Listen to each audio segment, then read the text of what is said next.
Additional killing. Ready? Where to go from there? Go.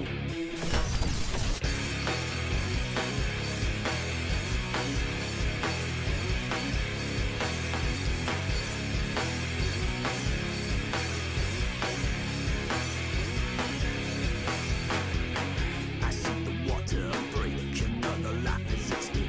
Cries of joy can be heard, another one for the birds. I often feel it's alive. Come on, step inside, another mixer. Damn to feed these eyes. Oh.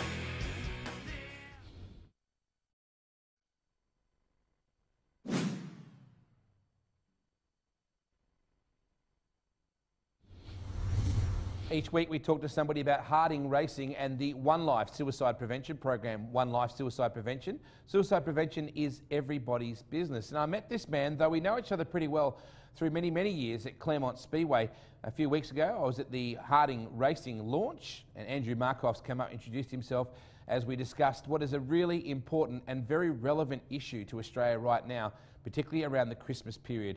Andrew is heavily involved in the One Life program in suicide prevention. He's also a mental health trainer and he joins us on the phone from Perth right now. Andrew, great to have you on the program, mate. Welcome to Thursday Thunder. Hi, Wade, and hi, Thunderers. I was going to say hi, TTs, but that may not go down so well. Mate, it's great to have you on the show. This is such an important message at the best of times, but it's even more relevant right now when it comes to Christmas. I want to just lead with a very sobering statistic here, one of the many information that you sent me, that more people die through suicide in Australia every year than deaths from traffic accidents and murders or homicides combined. That is dramatic. I think 99% of our population would find that a surprise, Wade. Probably because of the amount of publicity in the media to things like traffic accidents, correctly so, and murders to some extent. But of course, suicide has long been regarded as a taboo, embarrassing, and a subject not to be spoken about. Andrew, there's so many things that you've sent me here that chill me to the core, but you've got here research has highlighted the alarming statistic that 24%, now that's almost a quarter, of all male deaths between 15 and 24 years in 2010 were due to suicide. A quarter of the deaths in 15 to 24, and that's a really formative part of any young man's life, is taken through suicide.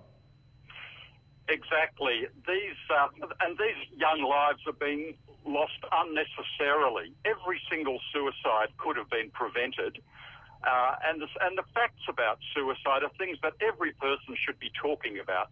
I mean, around the family table sometimes, and particularly given that, 6 degrees of separation is the saying, isn't it, I think, Wade? Yep. Well, I reckon it's about 1 or 2 degrees of separation.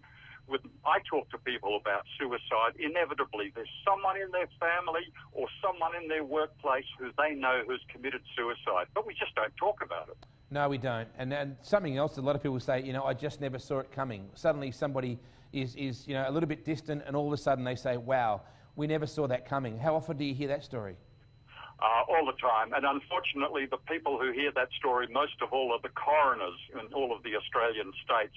And I hear messages back from them when they circulate it through the mental health networks, saying the families, the tragedies they come across unnecessarily through suicide, it's just something that must be attended to. And the main way to do that, of course, is getting the message out there. And that's a kudos to the West Australian government, I think, that they've really recognised this initiative and got behind it significantly. Yeah, I'd say up until about 2 or 3 years ago, West Australia was about 10 years behind. But nowadays, I'd be fairly confident in saying we're leading Australia, in particularly the state government taking steps that are effective and showing a sort of marketing initiative. For example, the One Life suicide program is now being seen all around Western Australia. It is something that is working amazingly effectively, and a large part of that is because of things like the Harding team with the speedway coverage and footballers and people like that. So they're talking about it. What was regarded as being absolutely an impossible subject to discuss is now something that's a normal part of health discussions. Now, Daniel and Trevor Harding are in the target market, aren't they? They're in that 15 to 24 demographic. Absolutely. I mean, our vulnerable young men, and particularly when you take into account terms like risk-taking. Now, that's a normal part of a male rite of passage. I think I don't think I'd find a single male who hasn't done risk-taking. But Speedway is a really interesting way to sort of address the risk-takers because it's done in a controlled atmosphere with knowledge and with a degree of efficiency. When that risk-taking goes out into the general public and when it's perhaps connected with alcohol and other drugs, that's when things get really, really silly very, very quickly and unnecessarily. But something I would like to say, Wade, just in case we run out of time, a lot of people, as you said earlier, don't talk about suicide. They don't know some of these shocking facts. But something that's reasonably positive is that the actual zone of when someone will commit suicide is a matter of 60 seconds, probably to about 120 seconds, 1 to 2 minutes. So if someone's around, if someone's there to talk to, if someone can be offering some sort of help and saying, look, I'm here, just tell me about it, open up, that 1 or 2 minutes can be passed and that person's life will be saved. Wow. Andrew, what should we be looking for in you were saying to me before that Christmas and Father's Day in particular are the two highest incidences or the peak rates or spike rates, if you would.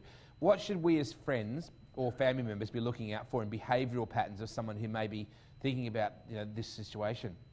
Yeah, there's a lot of study being done in this area. What are the signs? What are the most likely signs? The first one is if someone talks about death or someone says their life is worthless or what's the point of being alive. So, okay, but a lot of people don't. So it might be things like changed behaviour, being angry or being reluctant to mix socially. Mind you, another thing that happens very often with people's behaviour is someone says, Andrew was really, really mixed up and confused for months, and then he came to work on Friday and he was really calm, and that night he committed suicide. So changes in behaviour.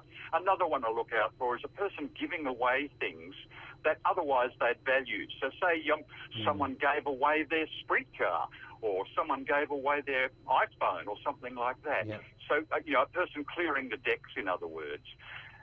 Someone may be talking about the method they're going to use. And unfortunately, another really shocking statistic is that over 50% of suicides in Australia are by hanging. We're talking about 2012 here, and it's such a sort of a primitive statistic when you face that. Absolutely. Andrew, we live in a socially media aware world now. Things are so much different to how they were before Facebook. Everyone is so much more aware of what is on everybody's mind these days. You can literally find out about 5,000 of your friends in what mindset they're in. So there really is no excuse not to see the signs if you're aware, is there? Absolutely. It's a matter of just saying that you're available. You don't have to particularly raise the subject, although a myth that has been propagated for years is that if you actually say to a person in the appropriate circumstances, because, they've been down and acting strangely, have you thought of suicide? That is in no way going to encourage them to do it. In fact, it could open them up that you're interested and genuine in being available to them. So words like suicide are not going to push someone over the edge. No, and I think that word, as you just said, is a taboo word. I mean, I know that in marriage separation and when children are involved and things like that, that you often don't want to talk to people unless they have a similar life experience. You certainly listen to your friends, but you relate a lot better to people who've been there, who seem to have that affinity with you. So maybe that can help establish that as well. Absolutely. And, of course, in the Speedway world, there are people who live on the edge and who struggle, probably no more so than the non-Speedway world. But we are a family, an extended family. And I think it's really fabulous that this loyalty that Speedway people show to the competitors and their fellow, and the fans. I'm probably talking about the fans most of all. And the Harding team are an ideal ambassador for the One Life team because they are a true, probably an archetypal family team. They live together, they work together, they race together, and they discuss these sorts of things, and they're open about the fact that they've had contact with this in their own lives. So in a way, we're normalising something that probably is abnormal, but normalising it so it's okay to talk about it. Andrew, the Lifeline is probably the most available means of communication that we have. We need to put that up on our screen here at the moment. There are people 24/7 on the phone if you need to talk, yeah? Absolutely.